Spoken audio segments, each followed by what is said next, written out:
কেশবপুর গ্রামে বাস করত এক চাষি। চাষি চাষ করলেও তার মনে ছিল ভীষণ দুঃখ, কারণ তার জমিতে যে ফসলই চাষ করুক না কেন তাতে কোনো স্বাদ ছিল না। বাজারে নিয়ে গেলেও কেউ তা কিনত না। একদিন চাষি মাথায় হাত দিয়ে মাঠে বসে কাঁদছিল। হায় খোদা, আমার জমিতে কেন তুমি কোনো ফসলের স্বাদ দাও না? যে ফসল চাষ করি না কেন তুমি সেই ফসলের স্বাদ কেড়ে নাও কেন? এমন সময় সেখানে একটা বৃদ্ধ লোক আসে আর বলে, রাকেশ, এইভাবে কান্না করছিস কেন বাবা? কি আর করব চাচা, আমার জমিতে যে ফসল চাষ করি না কেন কোনো ফসল ভালো হয় না। বুঝেছি, তাই বলে এইভাবে কাঁদবি? শোন, সমস্যা হলে তার কোনো না কোনো সমাধান নিশ্চয়ই থাকে। চাচা, চেষ্টা যত্ন তো আর কম করলাম না, কোনো কিছুতেই কিছু হচ্ছে না।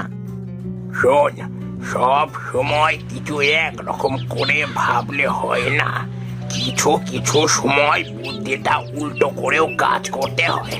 শোন, সমস্যার সমাধান খোঁজ। চাষ যেভাবে করছিস, সার মাটি দিচ্ছিস, তার উল্টো সার দে, দেখবি সব ঠিক হয়ে গেছে। যা, এখন বাড়িতে ফিরে যা আর ঠান্ডা মাথায় চিন্তা কর। ঠিক আছে চাচা। এই বলে রাকেশ বাড়িতে চলে আসে। রাকেশ বাড়িতে এসে বারান্দায় বসে আবারও চিন্তা করতে শুরু করে। এমন সময় তার স্ত্রী জুলেখা সেখানে আসে। কি গো, আসলে? সেই সকালে বের হয়েছ, বাড়ি আসার নামই যে নেই তোমার। আহা বউ, আমার মনটা ভালো নেই। কেন গো, আবার কি হয়েছে? কেন তুমি জানো না, আমাদের চাষের জমিতে ফসল ভালো হয় না, আর যা হয় তা খাওয়া যায় না। ও, এই কথা।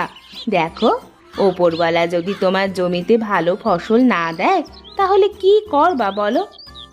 সব সময় উপরওয়ালার দোষ দিও না, নিজের কর্ম কিছু করতে হয়। বৃদ্ধ চাচা বলল আমি যা যা করি তার উল্টো করতে। তাহলে করে দেখো, যদি কোনো লাভ হয়। আমি আর কি করি, জমি চাষ করি, তারপর বীজ লাগাই, তারপর সার দিই, এই তো। এখন এইগুলোর মধ্যে উল্টো কি করব? তুমি একটা কাজ করতে পারো, সারগুলো উল্টো করে দিতে পারো। সার আমি উল্টো করে কিভাবে দিব?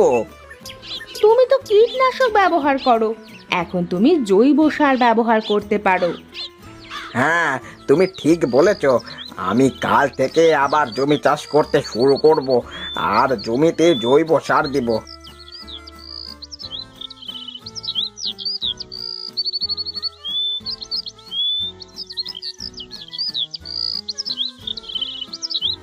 পরের দিন সকালে রাকেশ তার দুটো গরু নিয়ে মাঠে যায় আর জমিতে চাষ করতে শুরু করে।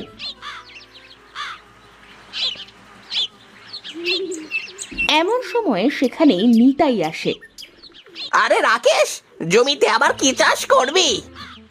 দাদা, এবার ভাবছি জমিতে আলু লাগাবো। আলু? তোর জমিতে আবার আলু লাগাবি? খাবে মানুষে? দেখা যাক দাদা, এবার কি হয়। ঠিক আছে, লাগা লাগা, তবে শোন, আমার জমির আলুর দিকে তাকাস না কিন্তু। এই বলে নিতাই সেখান থেকে চলে যায় আর রাকেশ আবার গরু দিয়ে জমি চাষ করতে শুরু করে। কিছুক্ষণের মধ্যে রাকেশের সব জমি চাষ করা হয়ে যায়। যাক, জমি তো চাষ করা শেষ। যাই, এবার বাড়িতে যাই, বাড়িতে গিয়ে জৈব সার তৈরি করতে হবে। এই বলে রাকেশ তার গরু দুটোকে নিয়ে বাড়িতে চলে আসে। তারপর গরু দুটোকে গোয়াল ঘরে বেঁধে বারান্দায় গিয়ে বসে।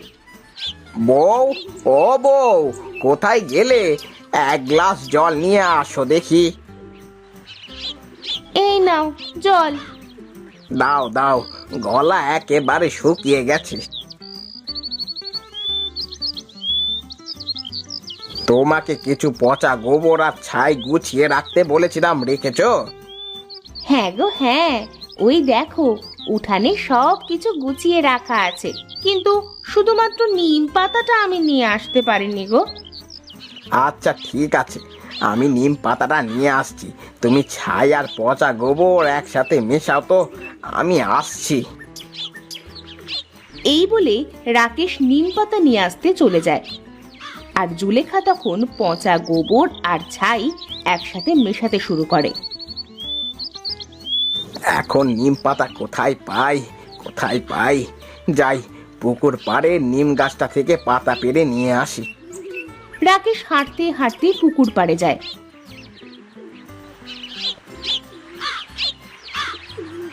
আর গিয়ে দেখে নিম গাছের ঢালে একটা বৃদ্ধ চাচা বসে আছে। এ কি চাচা, আপনি গাছের ডালে বসে কি করছেন? কিছু না। তা তুই বুঝি নিম পাতা নিতে এসেছিস? হ্যাঁ চাচা, আমি নিম পাতা নিতে এসেছি। আচ্ছা দাঁড়া, আমি তোকে নিম পাতা পেড়ে দিচ্ছি। এই বলে বৃদ্ধ রাকেশকে অনেকগুলো নিম পাতা পেড়ে দেয়। দাঁড়া রাকেশ, তোর জৈব সারের মধ্যে এই বোতলের জল কিছুটা মিশিয়ে দিস। ঠিক আছে চাচা।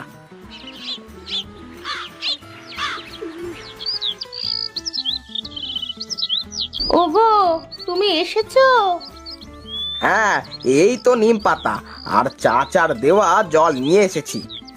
চাচা? চাচা কোথায় পেলে তুমি আবার? ওই যে বৃদ্ধ চাচার কথা বলেছিলাম, যে চাচা আমাকে সব কিছু উল্টো করে চাষ করতে বলেছিল। কিন্তু ওই চাচা জানলো কি করে যে আমরা জৈব সার তৈরি করছি? হ্যাঁ তাই তো, আর এর আগে তাকে আমি এই গ্রামে তো দেখি নাই। তাহলে কি? ওগো, এই কথা কাউকে কিছু বলিও না। ওপরওয়ালা মনে হয় এবার আমাদের দিকে মুখ তুলে চেয়েছে। নাও নাও, নিম পাতা আর বোতলের জল দিয়ে সার তৈরি করা শুরু করো। দাঁড়াও, আমি নিম পাতা পাটায় বেটে নি। তারপর বৃদ্ধ দেওয়া বোতল থেকে কিছুটা জল তাতে ঢেলে দেয়। এই তো হয়ে গেল আমাদের জৈব সার। বউ, তুমি থাকো, আমি এই সারগুলো জমিতে ছিটিয়ে দিয়ে আসি। কাল আলুর বীজ লাগিয়ে দিব। ঠিক আছে, যাও। এরপর রাকেশ সারগুলো নিয়ে মাঠে যায়। তারপর সুন্দর করে জমিতে সারগুলো ছিটিয়ে দেয়। যাই, এবার বাড়িতে যাই, কাল এসে আলুর বীজগুলো লাগিয়ে যাব।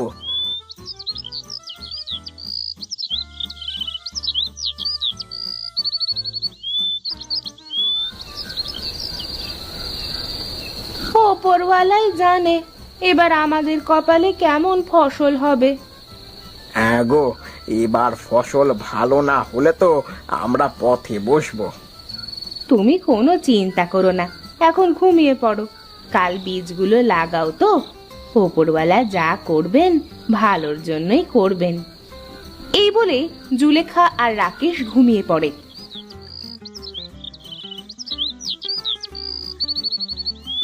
পরের দিন সকালে জুলেখা আর রাকেশ দুইজনে মাঠে যায় আলুর বীজ নিয়ে।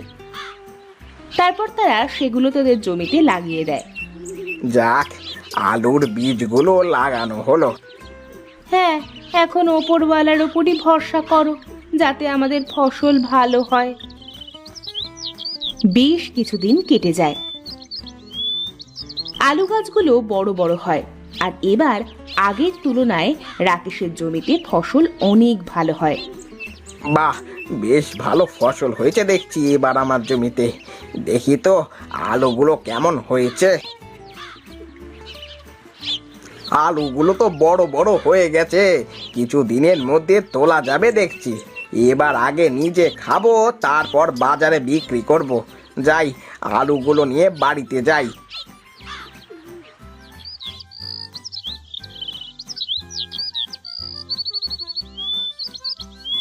বউ, নাও এই আলুগুলো আজ রান্না করো তো, জমি থেকে উঠিয়ে নিয়ে আসলাম।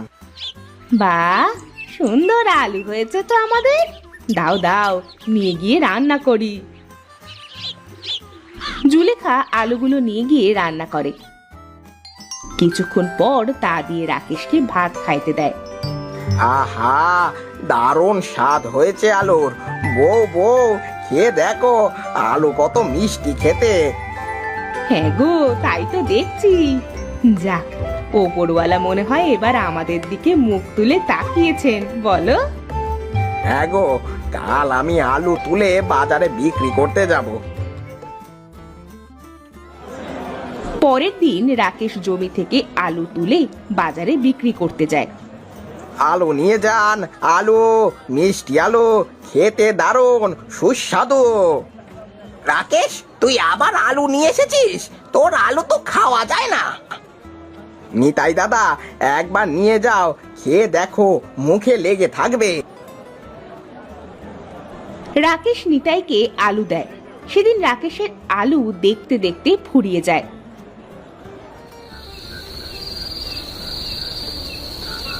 বউ, আজ আলু খুব তাড়াতাড়ি শেষ হয়ে গিয়েছিল।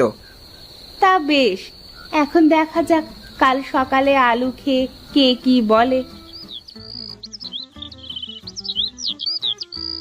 পরের দিন সকালে রাকেশের বাড়িতে অনেক লোকে ভিড় করে। এ কি, তোমরা আমার বাড়িতে? তাহলে কি আমার আলুগুলো? কি সার দিয়েছিস রাকেশ? তোর আলু এত সুস্বাদু হয়েছে খেতে। হ্যাঁ হ্যাঁ রাকেশ দাদা, আমাদেরকেও বলো, আমরাও আমাদের জমিতে সেই সার দিব। হ্যাঁ হ্যাঁ, আমি সবাইকে দিব, তোমরা চিন্তা করো না। রাকেশ, সত্যি তুই অনেক ভালো মানুষ, আমাকে মাফ করে দিস, তোর সাথে অনেক খারাপ ব্যবহার করেছি। না না দাদা, এইসব কি বলছো? এই গ্রামের সকলে তো আমরা ভাই ভাই, আর আমি শুধু একা চাষ করে বড় হব কেন? সকলে মিলে একসাথে চাষ করে এই গ্রামটাকে উন্নয়ন করব। জয় আমাদের রাকেশ দাদার জয়, জয় রাকেশ দাদার জয়। এরপর থেকে সকলে মিলে সার তৈরি করতে শুরু করলো। তারপর সেগুলো তাদের নিজ নিজ জমিতে দিয়ে দেয়। কিছুদিনের মধ্যে সকলের জমিতে অনেক ভালো ফসল ফলে। এই দেখে সকলে অনেক খুশি হয়।